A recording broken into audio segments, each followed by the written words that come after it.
होइन होइन दाइ, अब हजुर आउनुजेलसम्म अलि बेर हुन्छ होला।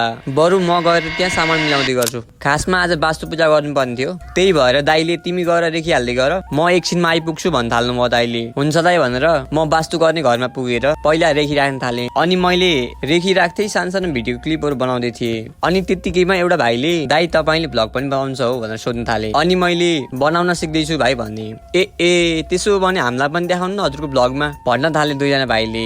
अनि क्यामेरा खोलेर भिडियोमा देखाउन थालेको मुसुक्क हाँस्दै नमस्ते गर्न थाले भाइहरूले। अनि त्यतिकैमा यता दाइ पनि आइपुग्नु भयो। अनि त्यहाँ दाइले र मैले सबै राखेर सामानहरू मिलाएर पूजा मण्डप तयारी गर्यौं। अनि पूजा सुरु गर्न थालिहाल्यो। यता अर्को गुरुले पूजा सुरु गर्न थाल्नु भयो। अनि आज पनि मेरो भागमा रुद्री नै परेको थियो, मैले रुद्री नै गर्न थालेँ। अनि दाइले 10 दिक्पाल पूजा र यता द्वारा मातृका पूजा गराउँदै हुनुहुन्थ्यो र दाइसँग नै हो म पूजामा हिँडिराख्ने पनि। अनि दाइसँग पूजामा हिँड्न थालेको पनि 1 वर्ष भयो र यतिका पूजामा हिँड्दा धेरै कुराहरू जान्न पनि पाएँ म आफूले पनि। त्यसरी नै सबै पूजाहरू गरेर यता रुद्रीपट्टि पनि जल चढाउन लगाएर अनि अन्तिममा आरती पुष्पाञ्जली गरेर अनि वास्तु गर्ने क्रमको अन्तिममा हामी धेरैलाई रमाइलो लाग्ने भनेकै घरको माथिबाट जलको धारा अभिषेक गराउने र गर्ने, दक्षिणा रोटी फलफुलहरू खसाल्ने। हजुरहरू आफै हेर्नुहोस् कति रमाइलो भएको थियो भनेर।